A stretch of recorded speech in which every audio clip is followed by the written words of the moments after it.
السلام عليكم. أعوذ بالله من الشيطان الرجيم. بسم الله الرحمن الرحيم والصلاة والسلام على رسولنا محمد سيد الأولين والآخرين. مدد يا رسول الله، مدد سادة دستور إن شاء الله فازنا سنشوفهم من الأخوان.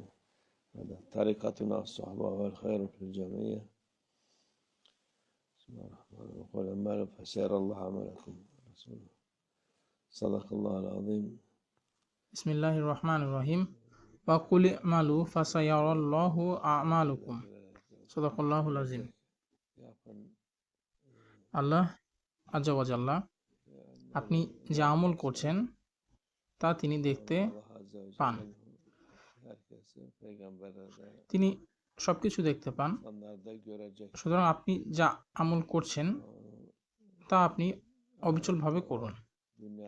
আল্লাহ আজ্জা ওয়া জাল্লা সকল নবী করিম এবং মুমিনগণ আপনার আমল দেখতে পাবেন। আখিরাতে এবং দুনিয়াতে আপনার আমলের পরিণতি রয়েছে। আমরা সর্বদা আল্লাহ আজ্জা ওয়া জাল্লার অধীনে রয়েছি। এমন কিছু নেই যা আল্লাহ আজ্জা ওয়া জাল্লা জানেন না। মানুষ তারা অজ্ঞ। তারা কিভাবে অজ্ঞ? যে ব্যক্তি তার সৃষ্টিকর্তাকে জানে না সেই অজ্ঞ। যে ব্যক্তি আল্লাহর মহিমা, শক্তি এবং সিফাত সমূহ জানে না সেই অজ্ঞ। অনেকে মনে করে আমি অনেক আমল করেছি, আমি এমন কিছু করেছি কেউ জানবে না, এই সম্পর্কে কেউ কখনোই জানা সম্ভব নয়। কিন্তু আল্লাহ আজ্জা ওয়া জাল্লা সবকিছুই জানেন।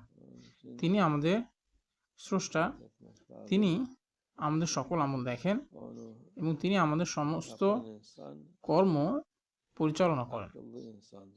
অতএব আপনাকে অবশ্যই সতর্ক থাকতে হবে। একজন সতর্ক ব্যক্তি হলো একজন জ্ঞানী ব্যক্তি, আর যিনি জ্ঞানী ব্যক্তি সে তার কর্মের ফল সম্পর্কে চিন্তা করে।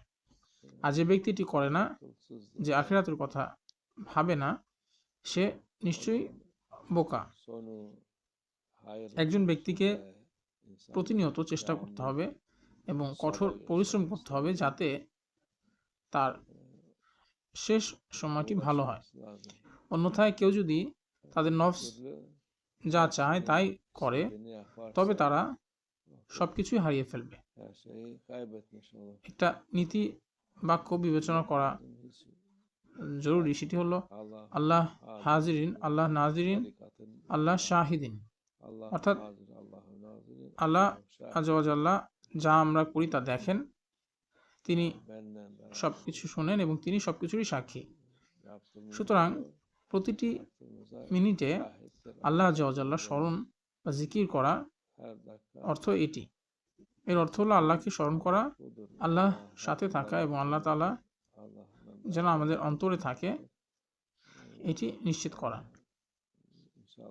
এবং আল্লাহ আজ্জা ওয়া জাল্লার সাথে থাকা প্রতিটি মুহূর্ত সবচেয়ে সুন্দর মুহূর্ত, আর এটি সবচেয়ে সুন্দর জিনিস।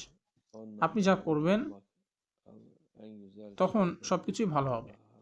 সুতরাং একজন ব্যক্তিকে প্রতি মুহূর্তে এটি করা উচিত। আল্লাহ আজ্জা ওয়া জাল্লাকে যতটা সম্ভব মনে রাখা উচিত। আমাদের মনে করা উচিত আল্লাহ আজ্জা ওয়া জাল্লা আমাদের দেখছেন এবং আমাদের মন্দ কাজ করা উচিত নয়। আমরা যদি ভালো করি তাহলে আল্লাহ আজ্জা ওয়া জাল্লা আমাদের সন্তুষ্ট হবেন এবং সেই অনুযায়ী আমাদের আমল বা কাজ করা উচিত, এবং এটি একটি সুন্দর জীবন। আর আমাদের জীবনের উদ্দেশ্যটি এমন, এটি সবচেয়ে উপকারী জীবন। এটি ছাড়া আমাদের জীবন অসম্পূর্ণ। আমরা যদি আল্লাহ আজ্জা ওয়া জাল্লাকে কখনো মনে না রাখি তবে এটি আমাদের জন্য একটি বড় ক্ষতি। আল্লাহ আমাদের সকলকে হেফাজত করুন। আল্লাহ তাআলা সর্বদা তার জিকির আমাদের মনে, আমাদের কলবে এবং আমাদের চিন্তায় ইনশাআল্লাহ কায়েম রাখুন।